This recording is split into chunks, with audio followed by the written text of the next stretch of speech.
Olá pessoal, hoje o tema que a gente vai falar aqui é o seguinte: quem foi comprado não se vende. Essa frase ela tem uma ideia central da Bíblia de que todo homem, todo, sem exceção, nasce separado da glória de Deus, está lá em Romanos 3:23. E ele é totalmente incapaz de se reaproximar de Deus, de se salvar por conta própria. E essa é uma doutrina que na teologia a gente conhece como doutrina da depravação total. E o homem, então, ele é destituído, ele é separado da glória de Deus por causa de quê? Por causa do pecado. Que pecado? Pecado de viver uma vida independente de Deus. E o salário de viver uma vida independente de Deus é a morte, é condenação eterna, é inferno. E dessa forma, o que acontece? Deus ele se manifesta como homem, ele tem um plano de reconciliação a todo homem. Ele vem sobre a terra, né, como Jesus, e ele dá a sua vida para pagar pelo salário do nosso pecado, e assim ele nos compra para Deus, ok? Então por isso esse termo que nós somos comprados. E Jesus ele paga essa dívida que era nossa com a moeda que ele usa, é o próprio sangue, a própria vida. E a parte que nos resta diante disso tudo é crer e confessar Jesus como nosso Senhor e como nosso Salvador e viver conforme Ele ensina. E sabendo disso, eu tenho algumas perguntas para vocês sobre esse tema e baseado nessa introdução que eu dei aqui. Por que aqueles que foram comprados não se vendem? Você saberia responder? Ou vamos melhorar essa pergunta: por que aqueles que entregaram a sua vida para Cristo não voltam atrás na sua decisão? Por que eles não retornam para o mundão? Uma boa questão, né? Mas vamos lá, eu tenho 3 respostas assim rápidas e eu queria que vocês percebessem ela comigo. Primeira resposta: porque Cristo é o mantenedor da nossa salvação. E o texto base para isso está em Efésios capítulo 2, nos versículos 8 a 10. Efésios 2, de 8 a 10. Que fala o seguinte: pois pela graça de Deus vocês são salvos. E isso por meio da fé. Não vem de vocês, é um presente de Deus, é um dom de Deus. A salvação não é o resultado do seu esforço, portanto, ninguém pode se orgulhar de tê-la. Pois Deus nos fez quem somos agora. Em nossa união com Cristo Jesus, Ele nos criou para que nós fizéssemos boas obras, que antes Ele já havia preparado para nós. Muitos se enganam achando que a santidade é o que garante a salvação. E essa é uma das maiores heresias que eu escuto nas igrejas evangélicas de hoje em dia. Tem várias igrejas, mas na igreja evangélica me assusta pensar que as pessoas pregam que a santidade é o requisito para se garantir a salvação. É a maior mentira que eu já vi. Isso na teologia também tem um nome que chama pelagianismo. Gente, não acreditem nisso. É mentira. Nós não somos salvos porque fazemos boas obras ou porque somos obedientes e andamos na linha. Não é sobre isso.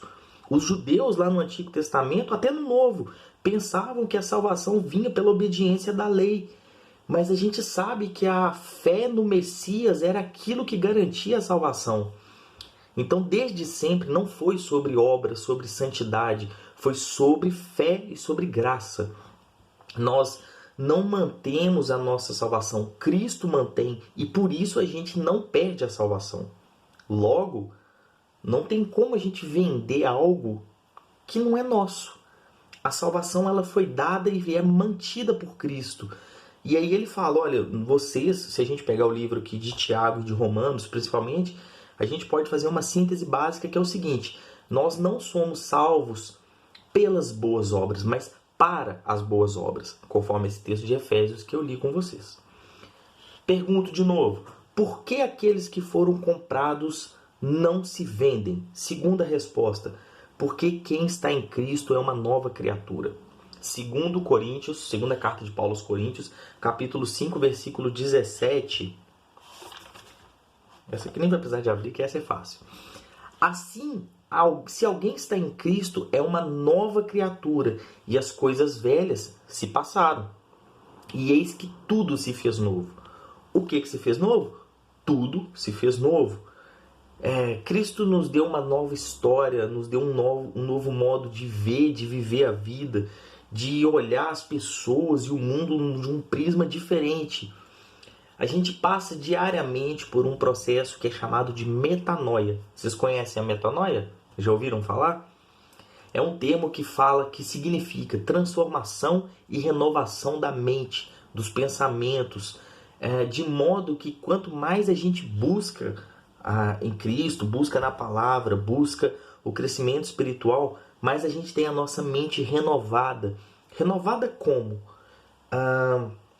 De modo que a gente se pareça mais com Cristo, que a nossa mente se pareça mais com a mente de Cristo.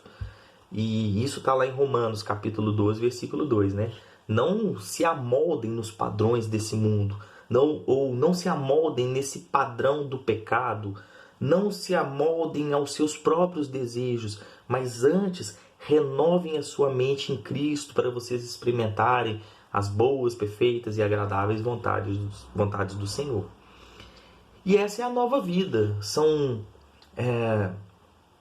A gente deixa para trás os hábitos pecaminosos, a gente deixa para trás a vida independente de Deus. Ficou tudo no passado.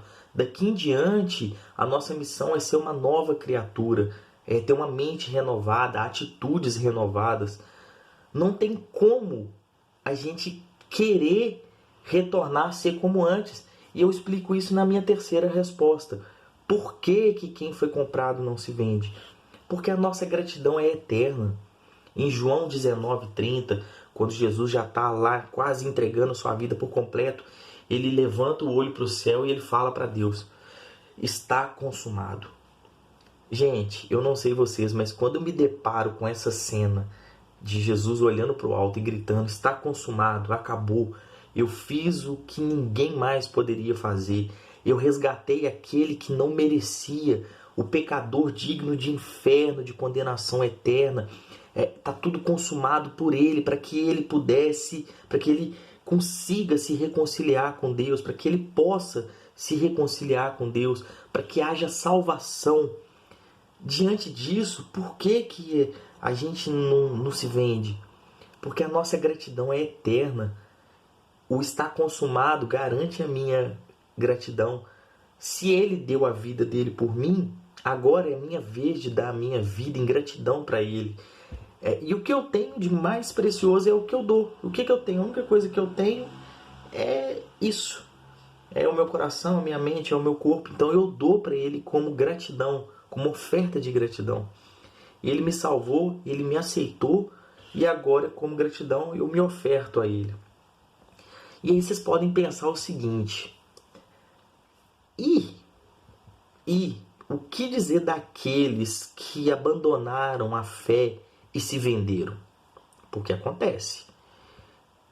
A gente está falando aqui que aqueles que foram comprados não se vendem, mas direto a gente vê aqueles irmãozinhos que eram da igreja, hoje não são mais.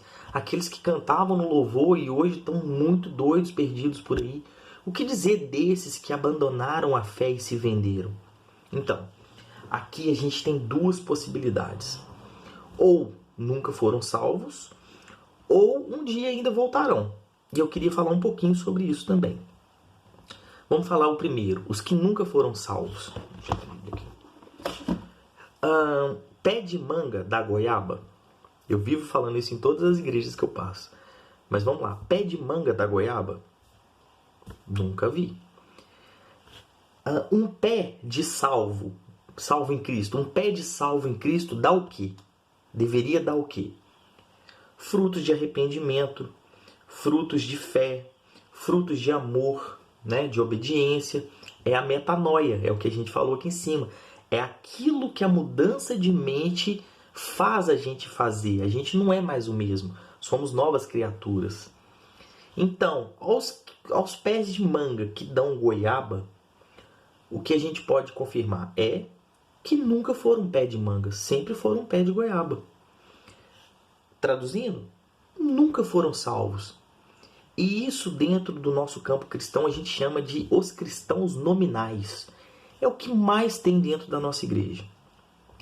E depois eu vou contar um caso legal para vocês. Legal nem tanto, né? Mas quem são esses cristãos nominais? São aqueles ditos cristãos que vão a retiros, participam da igreja, são membros no hall de membros lá da igreja. Pode até ter batizado. Incrível, né? Participam de ministérios, podem, né, participar de ministérios. Enfim, são religiosos disfarçados de salvos. Não sabem o básico da Bíblia. E eu queria fazer umas perguntas para você. E o meu pensamento é o seguinte: se você é um cristão verdadeiro, com certeza você sabe responder essas perguntas, bíblica e espiritualmente. Algumas pessoas respondem de forma decorada. E quando é decorado, sem alma, sem vida, sem espírito, sem você saber abrir na Bíblia e falar assim, não, eu sei onde está essa base, porque são questões básicas do cristianismo, eu desconfio da salvação da pessoa. Eu mesmo já fui um desses e hoje, graças a Deus, eu me alegro em saber responder as questões básicas do cristianismo. E eu vou fazer essas perguntas para você aqui agora. Vocês se reconhecem como pecadores dignos de inferno? Sim ou não? Eu falei isso lá na introdução. Qualquer coisa vocês voltem o vídeo e vão lá na introdução. Você sabe qual que é o salário do pecado? O salário de ser um pecador, de viver de forma digna de inferno? Qual é o salário desse pecado? Você sabe qual que é a importância que o arrependimento tem nesse processo? Biblicamente dá para explicar? O que deve se fazer depois que você foi convertido por Cristo? Sabe falar? Qual a necessidade de uma vida de relacionamento diário com a palavra de Deus, com o próprio Cristo? Pergunta mais filosófica do que eu vou fazer agora, eu acho que não tem. Se Jesus voltasse hoje, você saberia dizer qual seria o seu destino? O cristão nominal basicamente não sabe responder essas perguntas de uma forma bíblica e espiritual. Igual eu falei, às vezes, decorado, ele sabe, porque já ouviu tanto isso dentro da igreja, mas de uma forma viva, de uma forma verdadeira. Ele sabe.